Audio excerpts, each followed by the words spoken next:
Continuamos, amigos, con más de cómo vamos conversando en esta oportunidad con Juan Carlos Gutiérrez, abogado de Leopoldo López. Ya habíamos dejado pendiente un interrogante en el aire y tenía que ver con el tiempo de cárcel o de sanción que implicaría un delito como el que le están señalando a Leopoldo López, y si el hecho de haberse entregado él ante las autoridades, haber dicho que él quiere ir al juicio, que está dispuesto a someterse a la justicia, no debería ser más bien un atenuante de esa misma pena.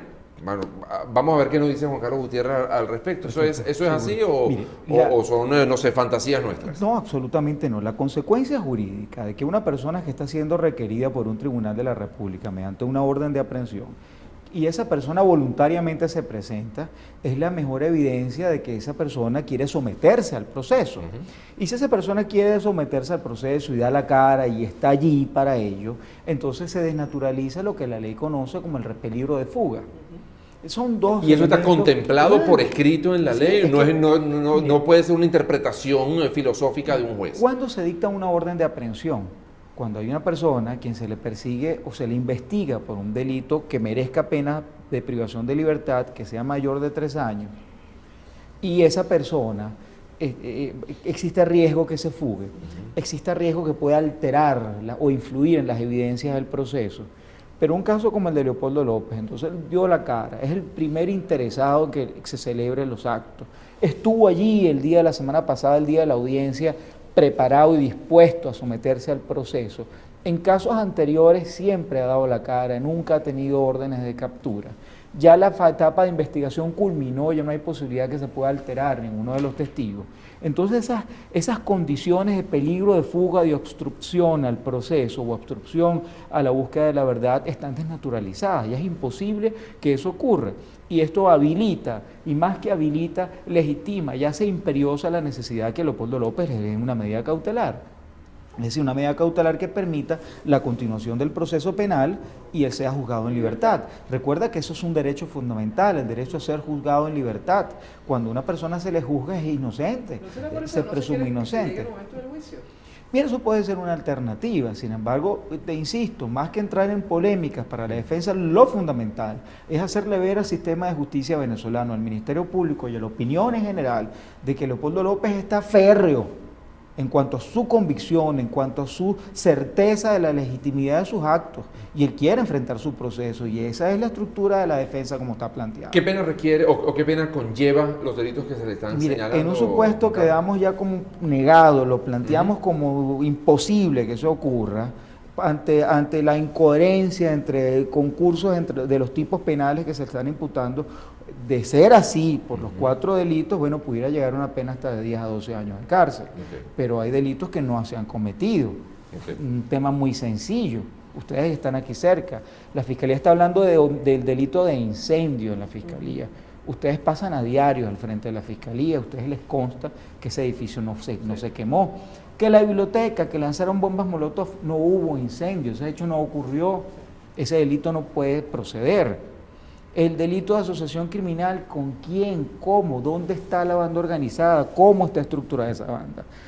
¿Cuál fue las características de la pertenencia de Leopoldo López a una banda organizada y creada con anterioridad para la perpetración de delitos que buscan un fin eminentemente económico? Cuando hablamos de bandas criminales, ustedes les viene a la mente cualquier ejemplo de bandas criminales menos. O sea, no es crimen organizado. Un tema de crimen organizado no existe, entonces es un delito que no tiene ningún sentido, y ese es el delito que tiene la pena más alta. Los demás delitos son delitos de menor monta que pudieran permitir un enjuiciamiento de libertad. Está fallando la justicia también cuando, por ejemplo, se le prohíbe a él la visita por el hecho de que a la fiscalía o a los jueces no le gustó una declaración que diera su esposa a un medio español. Pero esos son actos, por supuesto, lesivos a sus derechos constitucionales, pero la responsabilidad le corresponde a sus carceleros.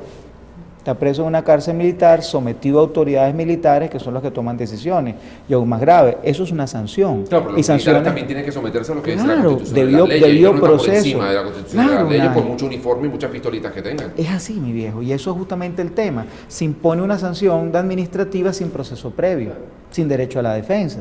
Esa sanción de 15 días de prohibición de visitas tiene que ser el resultado de un procedimiento administrativo, de un derecho a la defensa, de una prueba, de un descargo. En todo caso se le podría, digamos, yendo a un extremo, que deciden castigarlo en todo caso por las declaraciones que pudiera haber dado él, no por las declaraciones que da la esposa, castigarlo a él. Entonces, ¿o es transferible esas No, eso no es transferible, sanciones? es intransferible. La responsabilidad penal es personalísima, pero seguimos cayendo al tema en el que iniciamos nuestra conversación.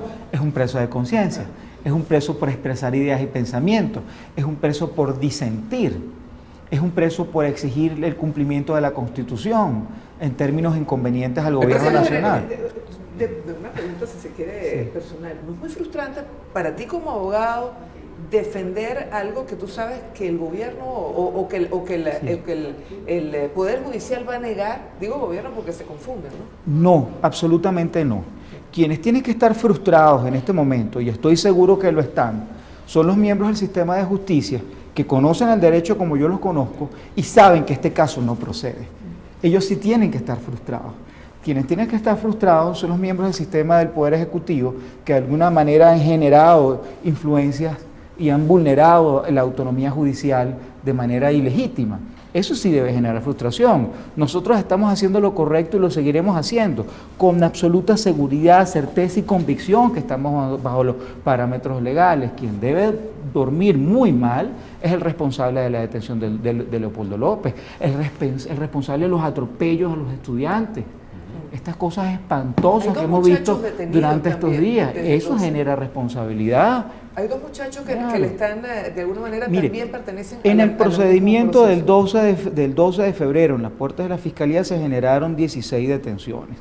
Ese día soltaron a 10 y se quedaron 16 jóvenes privados de libertad. A lo largo de la investigación, al día 45, a Dios gracias, pues pusieron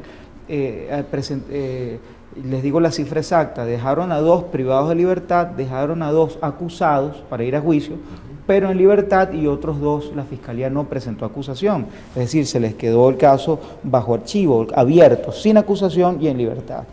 Estos 4 jóvenes, 2 en libertad y 2 lamentablemente o injustamente detenidos, se acumularon esas causas con Leopoldo López. Y se va a hacer la audiencia de manera conjunta, que son estos jóvenes Coelho y Holder. Lo más interesante, bueno, esto es espantoso, pues que esto ocurra, porque es algo muy injusto, pero hay algo bien interesante. A estos 16 jóvenes les decomisaron sus teléfonos celulares y le extrajeron toda la data de los mensajes que tenían los teléfonos celulares. Y es una prueba importantísima para demostrar, 1, ninguno de ellos tenía vinculación con Leopoldo López, ninguno. Hubo mensajes de texto en contacto directo con Leopoldo López. 2, ninguno de ellos tenía mensajes de texto de carácter fundamentalista o de extrema o de violencia. Más bien uno ve los mensajes de texto de los muchachos en el expediente y dice, estos muchachos más bien son medio naif. Vamos a la playa, préstame los apuntes, nos vemos en la tarde, vamos al cine. Exageradamente decentes los muchachos que estaban ahí. 18 años. Pero más bien hasta zanotes, ¿sabes? Hasta zanotes, cuando uno lee el contenido de los mensajes. Por cierto, uno de esos teléfonos celulares tiene, el único teléfono celular que tenía contenido político en sus mensajes de SMS, es un teléfono celular que recibía mensajes del PSV, mensajes de Nicolás Maduro, llamados a la patria, llamados a la revolución, llamados a otra cosa, una cosa sistemática. A lo largo de 4 horas ese teléfono parte recibió, de la guerrilla comunicacional. Bueno, yo no sé quién para calificarlo, pero sí puedo certificar que en 4 horas de teléfono habían 16, 18, tantos 20 mensajes procedentes de Nicolás Maduro, y cuando digo, bueno, pero es que Nicolás Maduro le escribe, alguien me explicó, no, esos son miembros del partido que el partido les manda mensajes, pero no es que Nicolás Maduro le manda un mensaje directo, pero cuando usted lee la prueba dice Nicolás Maduro es el que manda el mensaje, en fin, y esa persona evidentemente si tiene una afiliación política, cosa que no es nada normal, pues tampoco puede tener vinculación con Leopoldo López.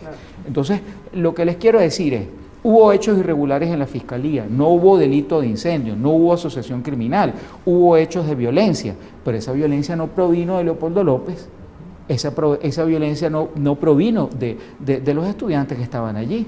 ¿Quién generó la violencia? Ustedes lo saben bien. Vamos a hacer una pausa y al regreso me gustaría, Juan Carlos, también saber si ha habido precedentes en el país con un caso similar al de Leopoldo López, o si estamos abriendo una nueva manera de hacer política y de hacer justicia, sobre todo, Sí. en Venezuela. Ya venimos. Muy bien.